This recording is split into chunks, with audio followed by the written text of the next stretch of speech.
ہم نے چراغاہ کا ضرور مطلب تائید کرتے ہیں، چراغاہ ہونا چاہیے جائز طریقے پر، لیکن اب وہ چراغاہ میں وہ حد سے بھی بعض جگہ لوگ تجاوز کر رہے ہیں، گلیوں میں بالکل وہ اسٹیج لگاتے ہیں، رستہ بند کر دیتے ہیں، گلیاں گھیر لیتے ہیں، گڑھے کھود ڈالتے ہیں،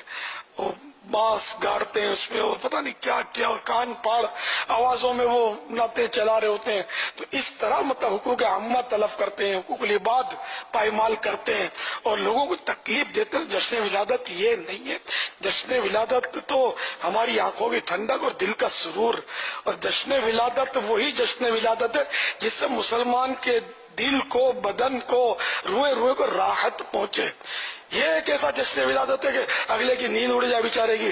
گل کان پھاڑ آواز سے وہ نعتیں پڑی جا رہی ہیں، اور ایک کو ساؤنڈ لگا ہوا ہے، گلی گھری بھی، اور واہ واہ مرحبا، اور آقا کی آمد مرحبا، اور جوشیلے نعرے لگ رہے ہیں، اور سونے پر پابندی ڈال دی ہے، مریضوں کو آرام لینے پر پابندی، چھوٹے بچے کو بیچارے کو چیخ چیخ کر ماں باپ کو جگانے کی ڈیوٹی۔ جشن ولادت یہ کام نہیں سونپتا لوگوں کو، بلکہ جشن ولادت وہی ہے جو میں نے کہا کہ 100% شریعت کے دائرے میں رہ کر منایا جائے، ورنہ وہ جشن ولادت نہیں ہے، وہ آپ کا سیر و تفریح ہے،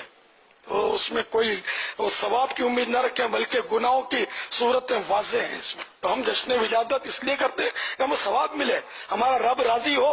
مصطفیٰ خوش ہوں، اور ہم جام کوثر پیئیں ان کے ہاتھوں۔ اس لیے تھوڑی مطلب ہم منا رہے ہیں کہ ہمیں معاذ اللہ قیامت کے دن حکم ہو گئے جہنم میں چلے جاؤ، تم نے مسلمانوں کو تنگ کیا ہے، لوگوں کے دل دکھائے، تم نے نیندیں برباد کی ہیں، لوگوں کے راستے گھیر کر مریضوں کی ایمبولینس بھی نہیں جانے دی، اس لیے تم کو تھوڑی کہا گیا تھا۔ بہرحال یہ کہ دانش مندارہ اشارہ کافی ہے۔